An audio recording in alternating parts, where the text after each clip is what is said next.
look at you and it's easy to see you are that someone. हम बात करेंगे animal kingdom के पहले फाइलम की, जिसका नाम है पोरीफेरा।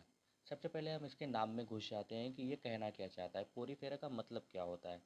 तो यहाँ पे आप देख सकते हैं कि पोरी, पोरी मीन्स पोर्स, फेरा मीन्स बियरिंग, मतलब जो पोर्स बियरिंग एनिमल्स होते हैं जिनमें पोर्स पाए जाते हैं। इन पोर्स का काम होता है ये फूलते पिचकते रहते हैं, इनके अंदर पानी इंटर करता है और पानी एग्जिट करता है। इसको स्पंजेस भी बोलते हैं। इसका फिगर कुछ इस तरीके से होता है जो आपके एनसीईआरटी में दिया गया हुआ है। यहाँ से ये पोर्स के थ्रू ये पानी एंटर हुआ और यहाँ से पानी एग्जिट हुआ। तो हमको इसके 8 फॉर्म्स पढ़ने हैं। जो हमारा पहला फॉर्म्स है इसका हैबिट एंड हैबिटेट पढ़ना है। तो बच्चों, हैबिट और हैबिटेट में सबसे पहले हम देखेंगे कि ये कहाँ रहते हैं और इनका रहने का तरीका क्या होता है। ये कई बार सेडेंट्री रहते हैं, जो कहते हैं कि वो अटैच्ड होते हैं, और कई बार ये एक्वेटिक में भी पाए जाते हैं, जो फ्रेश वाटर और मरीन वाटर में भी पाए जाते हैं। तो बच्चों, अभी हम दूसरे स्टेप पे बढ़ते हैं। हमको पूरे 8 स्टेप टोटल पढ़ने हैं पोरीफेरा के बारे में, और इसके बाद आपको पोरीफेरा के फाइलम की कुछ और पढ़ने की ज़रूरत नहीं पड़ेगी। तो दूसरा चीज़ आता है हमारा फॉर्म। फॉर्म में हम बच्चों 3 चीज़ देखते हैं, एल, एस, जी। एल से हमारा होता है लेवल ऑफ ऑर्गेनाइजेशन। तो इनमें बच्चों सेलुलर लेवल का ऑर्गेनाइजेशन पाया जाता है, इसमें टिश्यू लेवल नहीं पाया जाता है। जो पोरीफेरा फाइलम होता है ये एनिमल किंगडम का पहला फाइलम होता है जिसमें सेलुलर लेवल का लेवल ऑफ ऑर्गेनाइजेशन पाया जाता है। दूसरे बात करते हैं तो एस, ये जो मोस्टली एसिमेट्रिकल होता है और ये कुछ कुछ रेडियल में भी पाया जाता है। और तीसरी बात करते हैं जी। जी में होता है जर्म लेयर। जर्म लेयर में आपको 2 लेयर मिलेगी, एक्टोडर्म और एंडोडर्म। इन दोनों को मिला के बच्चों डिप्लोब्लास्टिक हम बोलते हैं। और इन दोनों के बीच में एक और लेयर पाई जाती है जो नॉन सेलुलर लेयर होती है, जिसको मीसोहाइल कहा जाता है, जो आपकी एनसीईआरटी में बहुत ही बखूबी तरीके से दिया गया हुआ है। बच्चों, अभी तीसरी टॉपिक पे आते हैं जो हमारी मॉर्फोलॉजी और एनाटॉमी है। पोरीफेरा की मॉर्फोलॉजी और पोरीफेरा की एनाटॉमी। तो इसकी मॉर्फोलॉजी देख लेते हैं। इसकी बॉडी जो होती है वो सिलेंड्रिकल होती है और एसिलोमेट होती है। बच्चों, सिलोम का मतलब होता है गैप, लेकिन ये एसिलोमेट है, इसका मतलब कि इसमें कोई गैप नहीं होता है। एक बार इसका फिगर हम लोग देख लेते हैं कि ये कुछ इस तरीके का इसका फिगर होता है। ये उसका जो ये माउथ होता है उसका, और यहाँ पे एक कॉलर सेल होती है जिसको कैनोसाइट्स भी बोला जाता है, जिनको बाद में चल के कैनोडर्म भी बोला जाता है, जो एंडोडर्म का पार्ट होते हैं, जिनको एंडोडर्म भी बोल दिया जाता है बाद में। और यहाँ पे एक बॉडी कैविटी पाई जाती है जिसको हम स्पंजोसील बोलते हैं। और यहाँ पे बाहर की तरफ एक्टोडर्म पाया जाता है जो फ्लैट सेल्स होता है, जिनको बाद में पिनेकोसाइट्स भी बोला जाता है या पिनेकोडर्म भी बोला जाता है। और बच्चों, ये पोरीफेरा का ये जो माउथ होता है इसको हम लोग ऑस्कुलम बोलते हैं। और यहाँ पे ये जो कैविटी पाई जाती है बच्चों, तो इसको हम लोग पैरागैस्ट्रिक कैविटी भी बोलते हैं। बच्चों, एक चीज़ का हमेशा आप लोग ध्यान रखिएगा कि ये जो पैरागैस्ट्रिक कैविटी होती है इसका डाइजेशन से कोई लेना देना नहीं होता है। अब हम लोग बात करते हैं बच्चों कि पोराफेरा का वाटर कैनाल सिस्टम कैसा होता है। ये बहुत इंपॉर्टेंट चीज़ होती है, ये कई बार क्वेश्चंस पूछता है। हमारे एनसीईआरटी में भी ये सारी चीज़ें दी गई हुई हैं कि सबसे पहले आउटसाइड से देखते हैं कि बाहर से पानी आता है। ठीक है, ये सबसे पहले ऑस्टिया में जाएगा। ऑस्टिया में कैनल के थ्रू ये स्पॉन्जोसील में जाएगा। स्पॉन्जोसील से ये ऑस्कुलम में जाएगा, ऑस्कुलम जिसको माउथ भी हम लोग बोलते हैं। और फिर ये वहाँ से बाहर हो जाएगा। ऑस्टिया में बच्चों हम लोग पोर्स बोलते हैं। ठीक है, इस ऑस्टिया को पोर्स भी बोला जाता है सेकेंड लैंग्वेज में।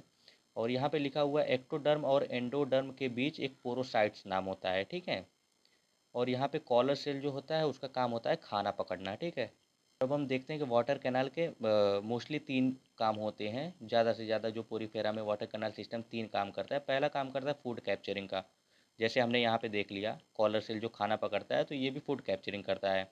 उसके बाद वाटर कैनाल सिस्टम का दूसरा काम हो गया रिस्पायरेशन करना, क्योंकि और कोई रिस्पायरेटरी ऑर्गन होता नहीं है इनके पास। और तीसरा होता है रिमूवल ऑफ वेस्ट, जो भी खाना खाया उसको डाइजेस्ट करने के बाद जो पचा के बाहर निकालना है वो भी वाटर कैनाल सिस्टम के थ्रू ही होता है। बच्चों, ये बनी बनाई नोट्स है, इसको आप ध्यान से देखिए। इसके सिवा आपको पोरीफेरा के फाइलम के बारे में आपको कुछ भी पढ़ने की ज़रूरत नहीं है। ये इनफ है, ये प्योर एनसीईआरटी बेस्ड नोट्स है। ये आपके लिए इनफ है। आप एक बार इसको देख लीजिएगा इस वीडियो को, और जितना ज़्यादा से ज़्यादा हो सकेगा लाइक करिएगा इस वीडियो को, और अपने दोस्तों के साथ ज़रूर शेयर करिएगा कि ये बहुत ही अच्छी एक एनसीईआरटी की नोट्स मिली हुई है जो यहाँ पे इस चैनल के थ्रू आपको मिल रही है। तो उसको ज़्यादा से ज़्यादा शेयर करिएगा, और जितना हो सके आप इसको रिवाइज करने की कोशिश करिए, आपको कभी भी नहीं भूलेगा। मैं 8 पॉइंट्स इसमें बताने वाला हूँ। अभी हम लोग 5वें पॉइंट्स पे आ रहे हैं। हमने 4 पॉइंट्स पढ़ लिए हैं। इन 8 पॉइंट के अलावा आपको किसी भी पॉइंट को पढ़ने की ज़रूरत नहीं है। ये सिर्फ एनसीईआरटी बेस्ड है। तो हम लोग 5वें पॉइंट में पढ़ते हैं लाइफ प्रोसेस। इसका लाइफ प्रोसेस में हम लोग 4 चीज़ें पढ़ेंगे। पहला होगा डाइजेशन, दूसरा होगा रिस्पायरेशन, तीसरा होगा सर्कुलेशन, चौथा होगा एक्सक्रिएशन। तो सबसे पहले हम लोग डाइजेशन को देख लेते हैं। तो डाइजेशन इसमें पोरीफेरा में इंट्रासेलुलर डाइजेशन होता है, जो कॉलर सेल के अंदर पाया जाता है। और ये पैरागैस्ट्रिक कैविटी जो होती है, इसका डाइजेशन से कोई लेना देना नहीं होता। बच्चों, जो पैरागैस्ट्रिक कैविटी होती है उसको हम अदर नेम में स्पॉन्जोसील भी बोलते हैं।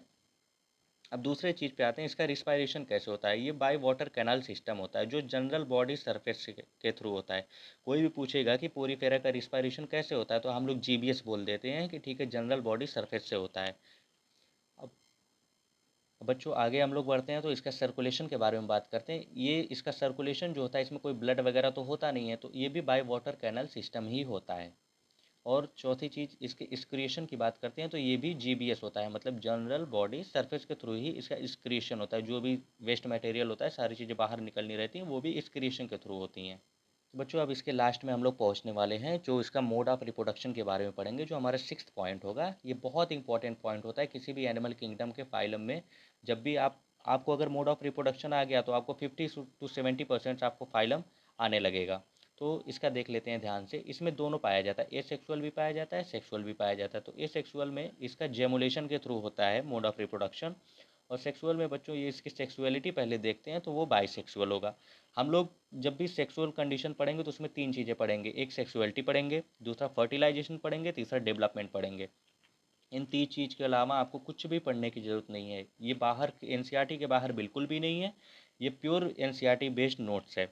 तो हम लोग इसकी सेक्सुअलिटी देखते हैं, तो इसको बाइसेक्सुअल कहा जाएगा। इसका फर्टिलाइजेशन जो पोरीफेरा का होता है, वो बच्चों इंटरनल होता है। और इसका डेवलपमेंट जो होता है, वो इनडायरेक्ट होता है। अब डेवलपमेंट हम लोग इनडायरेक्ट क्यों बोलते हैं, क्योंकि इनके अंदर लार्वा प्रेजेंट होता है। सबसे पहले ये डायरेक्ट बेबी नहीं बनाते हैं, ये सबसे पहले एक लार्वा बनाएंगे, उसके बाद ये बेबी बनेगा। तो इसको हम लोग इनडायरेक्ट डेवलपमेंट बोल देते हैं।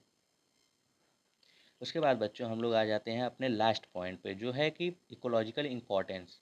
हम लोगों ने टोटल 7 से 8 पॉइंट पढ़ने थे पोरीफेरा के फाइलम के लिए। तो ये हमारा लास्ट पॉइंट होने वाला है। इसका लिखा गया है कि body wall have spongin fibre. इसकी जो बॉडी वॉल है, वो स्पंजिंग फाइबर होती है, जो प्रोटीन की बनी होती है, जो प्रोटीन के काम में आती है। और इसके कुछ एग्जाम्पल्स हैं, ये देखिए, SES। इसका आप लोग शॉर्ट्स ट्रिक भी बना सकते हैं, जिसको कहा जाता है शेरा इधर सोएगा। शेरा मतलब शाइकॉन, इसका अदर नेम भी है साइक्पा। यू स्पॉन्जिया, यू स्पॉन्जिया का हम लोग बाथ स्पंज भी बोलते हैं बच्चों। और स्पॉन्जिला, स्पॉन्जिला जो फ्रेश वाटर स्पंज पाया जाता है। तो यहाँ पे बच्चों हमारा पोरीफेरा का फाइलम ख़त्म होता है। हम अगले वीडियो में हम नेक्स्ट फाइलम के बारे में बात करेंगे। और ये वीडियो आपको अच्छी लगी हो, तो आप इसको शेयर करिएगा, लाइक करिएगा, और इस चैनल को सब्सक्राइब करिएगा, ऐसे ही बहुत ही बेहतरीन नोट्स के लिए, जो प्योर एनसीईआरटी बेस्ड है। Thank you so much.